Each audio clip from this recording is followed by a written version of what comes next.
Hey guys, my name is Joey Thomas, entrepreneur and small business educator here with 17 Hats. Now we know that marketing is such an essential part of any business.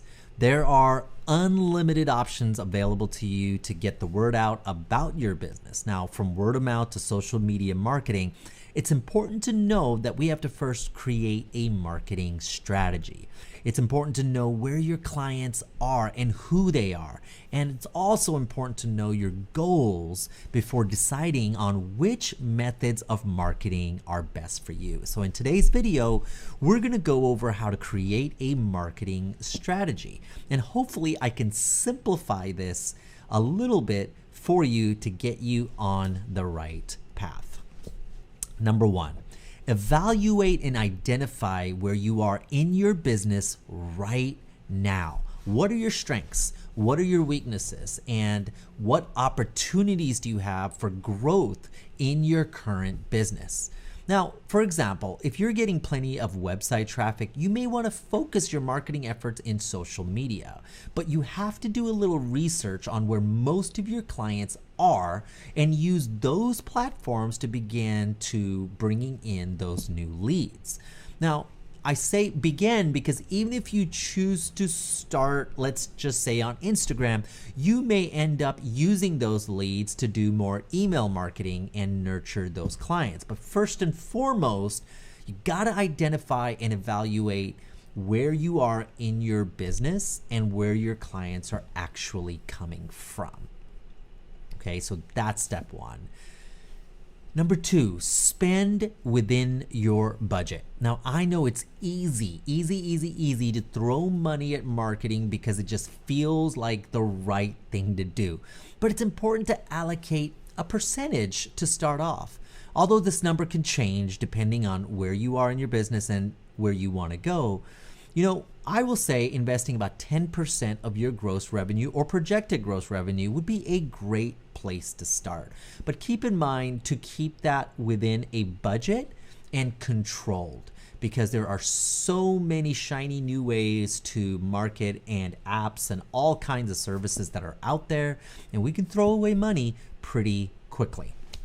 Right, next, so determine how much time can you actually spend on marketing. This will help you decide if you can do it yourself or do you have to outsource it to someone or bring some help in to your business to do it. Now, sometimes if you're just starting out, it's really good to get your feet wet and get your hands in there and do some of that marketing yourself, because based on that experience, you can now decide down the road if you're bringing in someone else, and you can even manage those people that you're bringing in to get the most out of what you need. But it's not a bad idea to outsource to the experts if you have the capital to do so. But either way, you want to evaluate how much time that you can actually spend in your marketing efforts. Now, once you know that, you need to set some objectives and know your limits. Now, when setting objectives and goals for marketing, it's all about knowing what type of return you're looking for within a specific amount of time. You should be able to measure those results.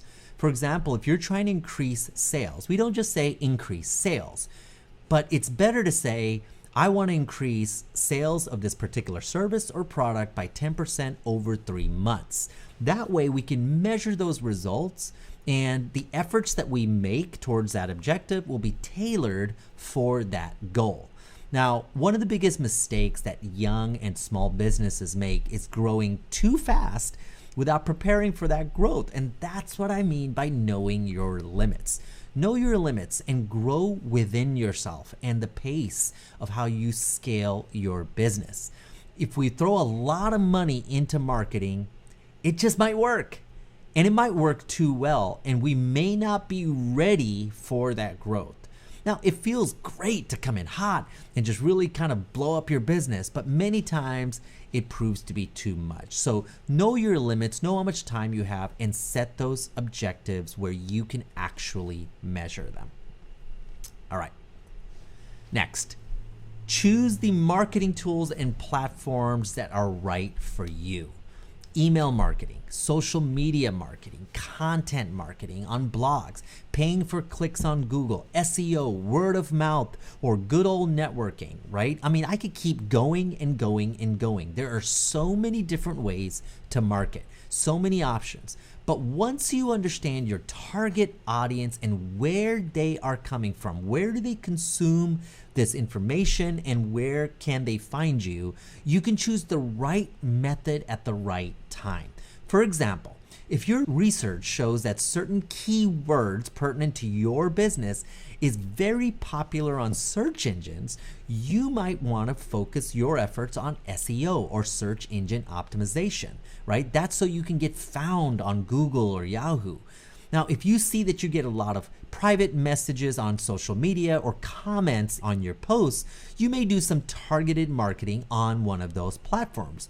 But no matter what you do and where you start, I highly suggest that you use email marketing to keep connected and nurture those clients, whether they're coming through your website or they're coming through social media or good old networking. Use email marketing to keep connected. And you can use things like social media just to drive them to your site or to places that you want them, to a questionnaire, to some type of lead magnet, whatever it might be. You can use social media, you can use your website in many different ways. But no matter what you choose, resist the temptation to buy into every marketing opportunity out there, like I said before, right? And focus on those that will tie in specifically to your goals. Now, I want you to remember to never underestimate the power of referrals.